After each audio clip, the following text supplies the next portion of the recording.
শিক্ষামন্ত্রীর পদত্যাগের দাবিতে শুরু হওয়া আন্দোলন এখন সরাসরি প্রধানমন্ত্রী নরেন্দ্র মোদীকে লক্ষ্য করে।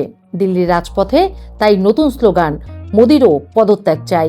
প্রশ্নপত্র ফাঁসের প্রতিবাদ থেকে জন্ম নেয়া ককরোচ জনতা পার্টি সিজেপি এবার ভারতের সংসদ ভবন অভিমুখে পদযাত্রার ঘোষণা দিয়েছে।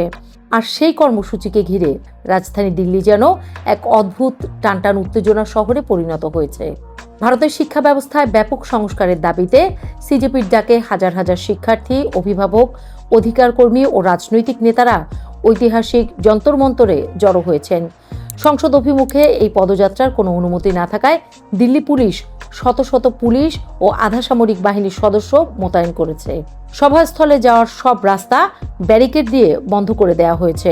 আন্দোলনের মোড় ঘুরে যায় গত শনিবার। টানা 21 দিন ধরে আমরণ অনশনে থাকা বিশিষ্ট অধিকার কর্মী ও শিক্ষাবিদ সোনম ওয়াংচুককে পুলিশ জোর করে হাসপাতালে নিয়ে যায়। তবে হাসপাতালের বেডেই তিনি অনশন চালিয়ে যাচ্ছেন।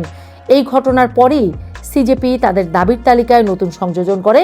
শুধু শিক্ষামন্ত্রী ধর্মেন্দ্র প্রধান নন, প্রধানমন্ত্রী নরেন্দ্র মোদীরও পদত্যাগ চাই।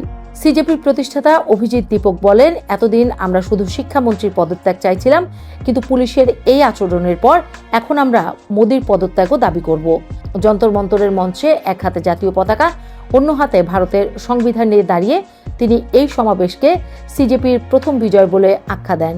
একই সঙ্গে তিনি সোনম ওয়াংচুককে অবিলম্বে মুক্তি দিয়ে পদযাত্রায় অংশ নেওয়ার সুযোগ দেওয়ার দাবি জানান। অন্যদিকে শিক্ষামন্ত্রী ধর্মেন্দ্র প্রধান এই আন্দোলনকে উচ্ছৃঙ্খল ও ধ্বংসাত্মক চক্রের বি টিম বলে উড়িয়ে দিয়েছেন। মোদী সরকারও এখন পর্যন্ত আন্দোলনকারীদের সঙ্গে আলোচনায় বসার কোনো উদ্যোগ নেয়নি। সোনম ওয়াংচুক জানিয়েছেন, সরকার যদি শিক্ষা ব্যবস্থার ব্যর্থতার দায় স্বীকার করে অথবা সংসদ সদস্যরা বিষয়টি সংসদে উত্থাপনের আশ্বাস দেন, তবেই তিনি অনশন ভাঙবেন। টানা 21 দিনের অনশনে তার ওজন 9 কেজির বেশি কমে গেলেও তিনি নিজের অবস্থান থেকে সরে আসেননি।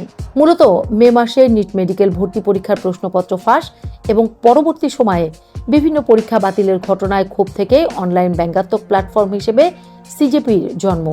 খুব অল্প সময়ে সেটি তরুণদের বড় আন্দোলনে রূপ নেয়। সিজেপির দাবি, 22,80,000 পরীক্ষার্থী অনিশ্চয়তায় পড়েছিলেন এবং হতাশা ও মানসিক ট্রমার কারণে 20 জনের বেশি শিক্ষার্থী আত্মহত্যা করেছেন।